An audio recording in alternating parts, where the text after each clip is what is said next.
अवधूत के रूप में भ्रमण करने वाले, कंधे में सूत्र यानी कि जनेऊ को धारण करने वाले आप कौन हैं?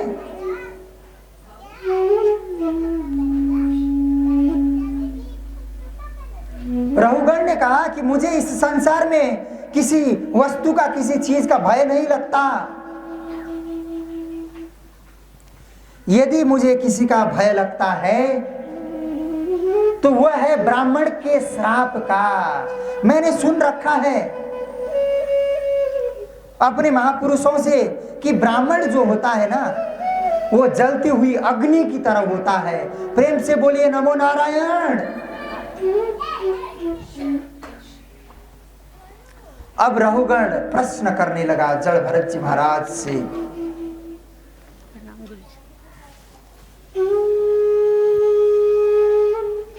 हे ब्राह्मण,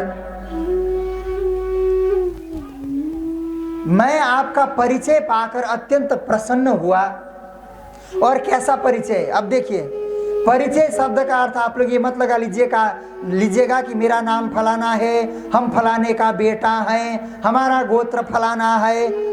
ये नहीं, परिचय का अर्थ है आपने जो नित्य शुद्ध निराकार आत्म तत्व का परिचय दिया ना, इस परिचय से मैं प्रसन्न हुआ। और परंतु मुझे एक संदेह है, एक प्रश्न है। अब ये पढ़ा लिखा तो था ही, राजा था, और इसने बड़े बड़े विद्वानों का संगत करके इसने काफी प्रवचन में सुन रखा था तत्व के विषय में। अब ये उदाहरण देके पूछने लगा कि ब्राह्मण,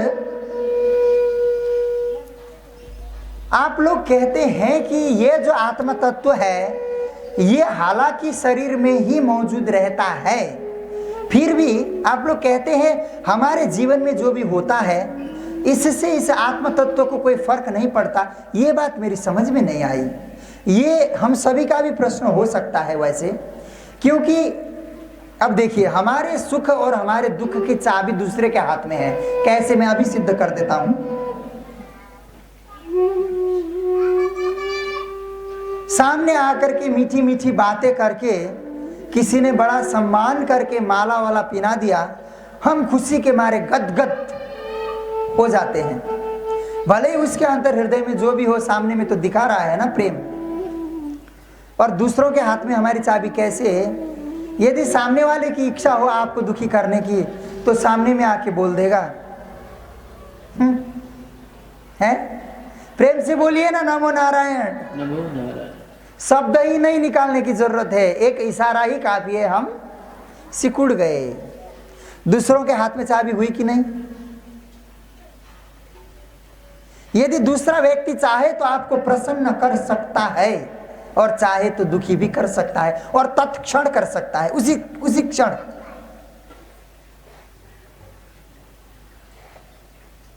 किसी ने अत्यंत स्वादिष्ट भोजन परोस करके दिया, बोले ये भी कोई खाना होता है?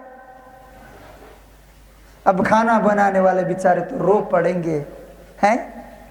अनजाने में किसी ने भोजन बनाते समय नमक डालना ही भूल गया, परंतु उसे ग्रहण करने वालों ने भगवान का प्रसाद समझ करके, हाय कितना स्वादिष्ट भगवान का प्रसाद बनाया है, बस एक शब्द काफी है। वो इतना पुलकित हो जाएगा, शाम को जब बनाएगा ना, खुशी के मारे डबल नमक डाल देगा। प्रेम से बोलिए ना नमो नारायण। नमो नारायण। है? हमारी चाबी दूसरों के हाथ में है सज्जन वृंद। यही तो कहना चाह रहे हैं जड़ भरत जी महाराज। जो अपने आत्मा को समझ गया ना, फिर चाबी भी अपनी, ताले भी अपने हैं। भैया घुमाते रहे तू, हम तो तेरे घुमाने से ना खुश होंगे ना दुखी। अब रहुगण पूछ रहा है, क्या पूछ रहा है?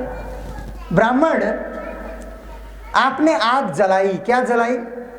स्टोव, गैस की भट्टी जलाई।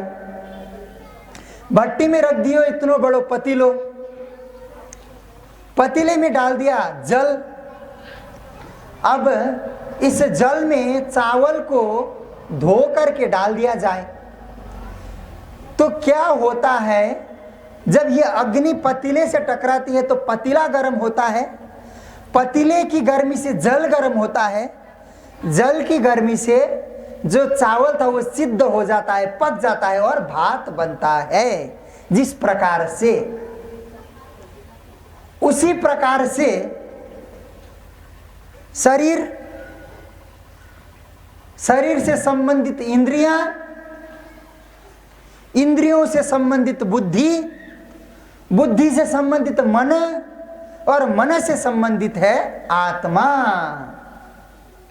और अब शरीर में चोट लगेगा तो इंद्रियों में चोट लगेगी, इंद्रियों में चोट लगेगी तो बुद्धि में चोट लगेगी, बुद्धि में चोट लगेगी तो मन में तो चोट लगता है। तो मुझे ये बताइए ब्राह्मण, फिर आत्मा कैसे वंचित रह गया? कैसे चोट नहीं लगता आत्मा में? ब्राह्मण हंस पड़े, बोले रवगण, बोले जी गुरुजी, बोले तू मूर्ख है। बोले क्यों गुरुजी? बोले देख बेटा, विद्वान सत्संगी, विद्वान महर्षि ऋषि साधु संतों के साथ संगत करके तुझे इतनी बुद्धि तो आ गई कि कम से कम आत्मा नाम का कोई तत्व भी होता है, परंतु तू जिन पदार्थों के साथ इस आत्मा का मेल करने का प्रयास कर रहा है ना, वहां आसमान और जमीन का अंतर है। क्योंकि अग्नि भी भौतिक, छुआ जाने वाला, देखा जाने वाला, जलाया जाने वाला, बुझाया जाने वाला, नियंत्रण में लिया जाने वाला अग्नि, और पतीला भी भौतिक, भांडे बनाने वाले ने, बर्तन वाले ने बनाया है, जिसे छुआ जा सकता है, देखा जा सकता है। कभी कभी माता जी लोग गुस्से में है तो उसको पटका भी जा सकता है। क्यों जी? हैं? बोले पतिदेव से गुस्से हैं, गुस्सा में हैं तो पतीला पटक दो, बोले समझ जाएंगे कि हाँ हम गुस्से में हैं। प्रेम से बोलिए नमो नारायण। अब जल भी तो भौतिक है, उसी जल से स्नान करते हैं, जल पीते हैं, उसी जल का चरणामृत बना के फिर लेते हैं। और चावल भी तो भौतिक है, उगाया जा सकता है, पकाया जा सकता है, भोजन ग्रहण किया जा सकता है। ये ऐसे भौतिक पदार्थों की तुलना तुम आत्म तत्व से कर रहा है। तो कहते हैं कि यही मूर्खता है।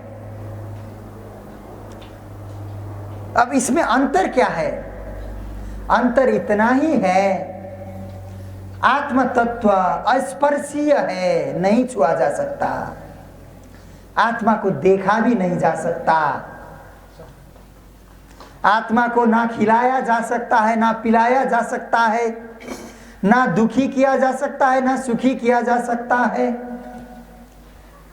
केवल हम आत्मा है ऐसा भाव करके इस आत्मा तत्व को भगवान में मिलाया जा सकता है। प्रेम से बोले नमो नारायण।